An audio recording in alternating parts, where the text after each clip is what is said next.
दोस्तों नमस्कार।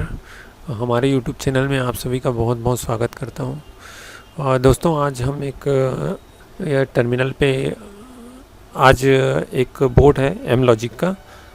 इसका नंबर है ATM30 और .PB817। नंबर कुछ भी हो सकता है, चिपसेट अपने को पता होना चाहिए कौन सा चिपसेट है। जनरली ये एम लॉजिक का बोर्ड है। आज हम ATS टर्मिनल के थ्रू इस पे रिकवरी मोड में कैसे एंटर करते हैं ये देखेंगे। उसके पहले मैं कुछ आपको बातें बता देना चाहता हूँ। देखिए दोस्तों, मेरे पास बहुत सारे क्वेरीज़ आते हैं।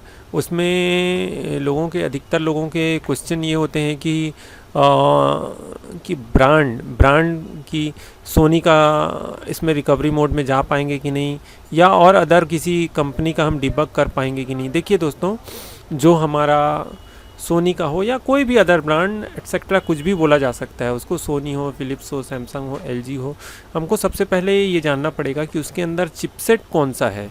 क्योंकि जितने भी टर्मिनल्स हैं या जो भी हैं, ये चिपसेट के ऊपर डिपेंड करता है कि कौन से चिपसेट को हमको डिबग करना है इस टूल की मदद से।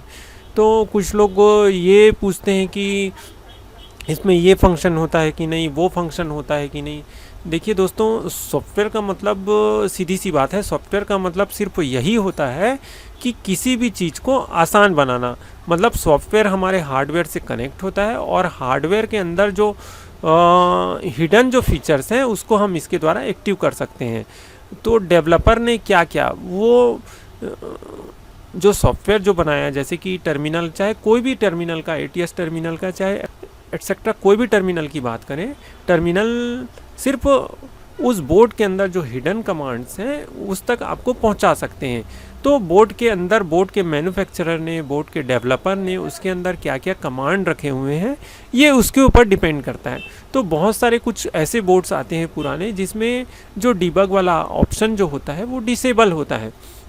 अगर मैन्युफैक्चरर ने डिबग वाले ऑप्शन को, जिसको आम भाषा में UART भी बोल दिया जाता है, UART अगर ऑफ कर दिया है किसी बोर्ड में, तो कोई भी टर्मिनल, दुनिया का ATS क्या, दुनिया का कोई भी टर्मिनल उसको जब तक वो कंसोल मोड में एंट्री नहीं होगा।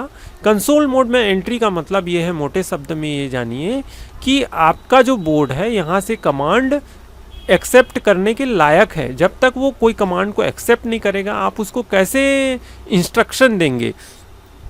तो यही बस बताना था। कुछ बोर्डों में ऐसा प्रॉब्लम आता है कि उसके जो eMMC है उसमें बैड ब्लॉक वगैरह हो जाते हैं, वो कहीं पर अटक जाता है।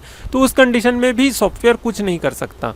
सॉफ्टवेयर का बस उतना ही काम है। ये जो टर्मिनल्स जो मैंने बनाया है, या मार्केट में जितने भी तरह के टर्मिनल्स हैं LCD LED मेन बोर्ड के लिए स्पेशली डिज़ाइंड है, तो ये जो टर्मिनल है, ये टर्मिनल स्पेशली बोर्ड के लिए डिज़ाइन किया हुआ है। मतलब बोर्ड पे काम करता है, इसमें काम को आसान करना। मतलब सॉफ्टवेयर का मतलब ये होता है कि किसी भी कठिन काम को आसान कर देना। मतलब जो आम आदमी जो लॉजिक्स नहीं लगा सकता, वो लॉजिक्स को एक डेवलपर सॉफ्टवेयर के अंदर एक UI के फॉर्म में उसको सेट कर देता है कि आप वो बटन दबाएं और वो सारा फंक्शन हो जाए। बस टर्मिनल का यही काम है।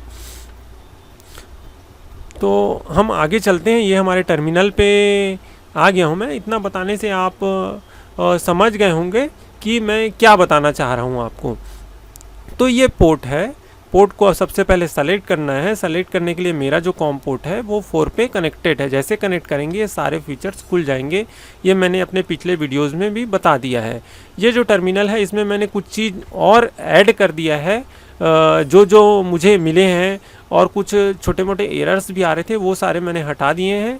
क्योंकि देखिए दोस्तों, कोई भी सॉफ्टवेयर, कोई भी हार्डवेयर एक बार में रेडी नहीं होता, क्योंकि वो जब तक डिस्ट्रीब्यूट नहीं होता, फिर उसमें क्या क्या एरर्स आ रहे हैं, लोगों के क्या क्या रिक्वायरमेंट हैं, उसके हिसाब से फिर डेवलपर उसको डिज़ाइन करता है या उसमें छोटे मोटे चेंजेस करता है।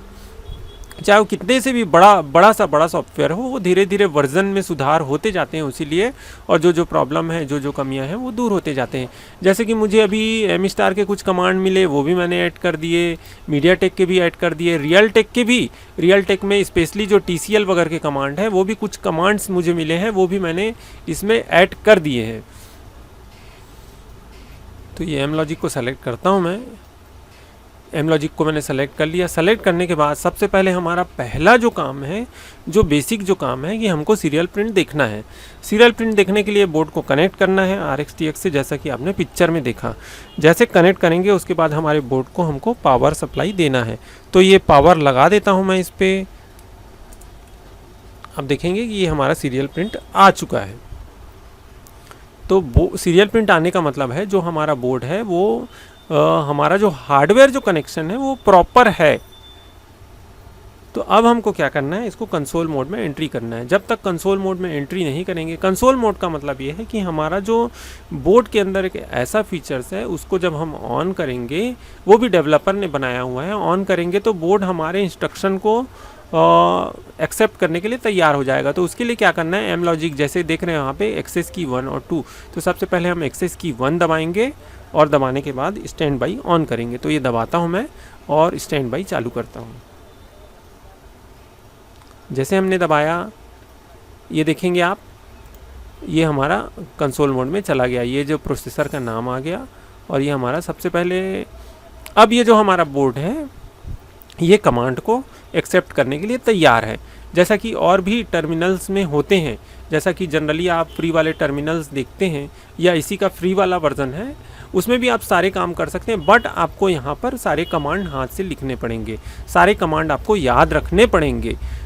तो इसको आसान बनाने के लिए, क्योंकि जो आम जो टेक्नीशियन हैं या ये ऐसी चीज़ें हैं कि हमको रोज़ ज़रूरत नहीं पड़ती, तो सारे बोर्डों के कमांड आपको याद रखने पड़ेंगे या लिख के रखने पड़ेंगे। तो हमने क्या किया है, सारे कमांड्स को इसमें सेट कर दिया है बटन के फॉर्म में। अब जैसे बटन दबाएंगे वो सारा कमांड ऑटोमेटिक बोर्ड को चला जाएगा। तो जो कमांड यहाँ से देते हैं आप यहाँ से लिख कर के भी दे सकते हैं।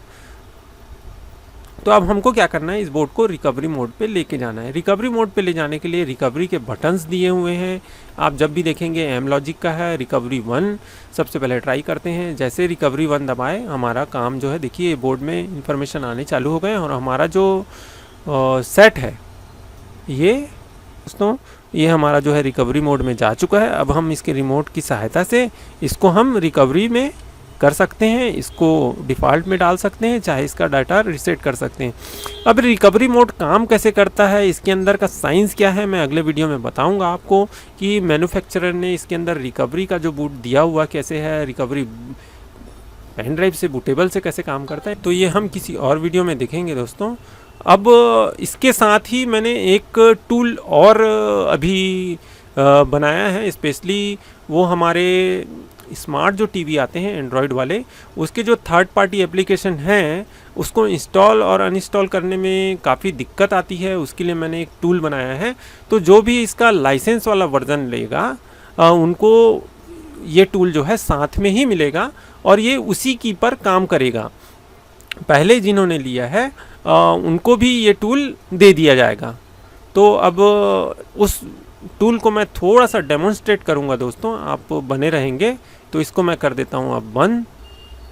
तो ये जो हमारा है ये टूल जो खुल गया है, इसके बारे में थोड़ा सा आउटलाइन बता देता हूं। इसको हम अपने एंड्रॉयड टीवी से वाईफाई के थ्रू कनेक्ट करके कनेक्ट करने के बाद उसके जो थर्ड पार्टी ऐप है या चाहे सिस्टम ऐप है उसको हम इंस्टॉल और अनइंस्टॉल कर सकते हैं। तो इसको यूज़ करने का थोड़ा सा सिस्टम मैं बता देता हूँ। सबसे पहले हमको हमारे सेट का जो आईपी है, आईपी एड्रेस है, वो पता होना चाहिए।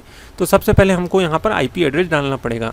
मेरा वाला जो सेट है उसका आईपी एड्रेस जो है ये यहाँ तक, इसका जो ये जो लिखा हुआ है यहाँ तक पहले से लिखा हुआ आएगा। आपको थोड़ा जो लास्ट का जो डिजिट है वो आपके सेट से देखना पड़ेगा और ये डालना पड़ेगा। मेरे वाले जो सेट में ये 4 है तो मैं 4 कर देता हूँ और सबसे पहले हम इसको कनेक्ट करेंगे।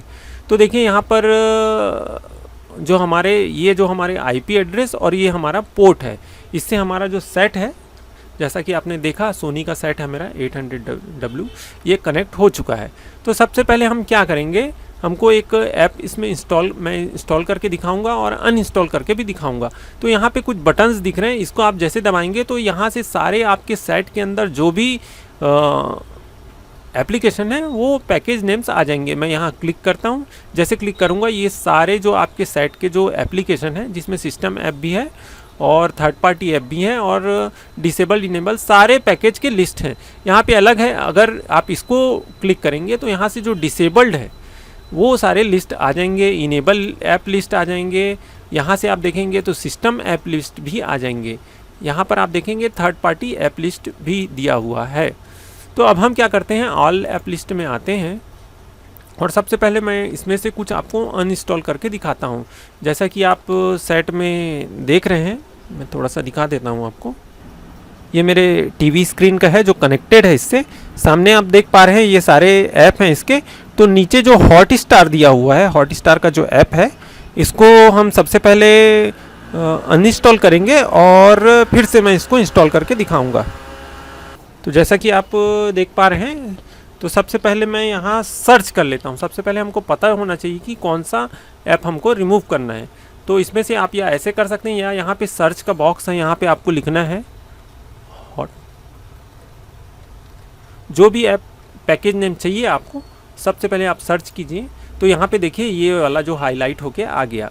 तो अब हमको क्या करना है, सीधी सी बात है, इसको यहाँ से पूरा सेलेक्ट कर लेना है। जैसे इसको सेलेक्ट करेंगे ये हमारे बॉक्स के अंदर आ जाएगा। अब हमको सीधी सी बात है, इसको अनइंस्टॉल दबाना है। अनइंस्टॉल जैसे दबाएंगे, ओके किए, देखिए यहाँ पर ये सक्सेस का मैसेज आ गया। मतलब ये हमारा जो सेट है उसका देख पा रहे हैं आप, यहाँ जो हॉटस्टार था वो रिमूव हो चुका है। अब फिर से मैं इस सॉफ्टवेयर को इंस्टॉल करके फिर से दिखाऊंगा आपको। तो ये हमारे स्क्रीन पे आ गए। हमको सबसे पहले क्या करना है, ये सबसे पहले APK सेलेक्ट करना है। वो जो APK आप इंस्टॉल करना चाहते हैं वो हमारे कंप्यूटर पे होना चाहिए। तो सबसे पहले मैं इसको ओपन करता हूँ। यहाँ पर ये आप देख पा रहे हैं ये APK है। तो हम सारे APK मैंने इस पे सेव फोल्डर पे सेव करके रख दिया है। तो यहाँ से हम ये हॉटस्टार का जो भी हमको इंस्टॉल करना है, जैसे कि हमको यहाँ पर हॉटस्टार इंस्टॉल करना है, तो ये हॉटस्टार मैं ओपन कर लेता हूँ। जैसे ओपन करेंगे यहाँ पे इसका पाथ आ जाएगा। अब हमको क्या करना है, सीधी सी बात है, यहाँ पर क्लिक करना है। तो जैसे क्लिक करेंगे यहाँ पर ये मैसेज पूछेगा, हमको ओके करना है। जैसे ओके करेंगे, ये टीवी स्क्रीन देख रहे हैं, ये हमारा हॉटस्टार यहाँ पर आ चुका है। तो हमने कोई भी केबल कनेक्ट नहीं किया अपने टीवी से, हमने हमारा जो सेट है वो वाईफाई से कनेक्ट है। और ऐसे हम अपने किसी भी सिस्टम ऐप को जो अनवांटेड स्पेस घेरता है हमारे एंड्रॉयड टीवी पे, उसको इंस्टॉल और अनइंस्टॉल कर सकते हैं। तो बस इस वीडियो में इतना ही दोस्तों, बहुत बहुत धन्यवाद। जय हिंद। बहुत जल्द एक नए वीडियो में आप लोगों से फिर से मिलता हूँ।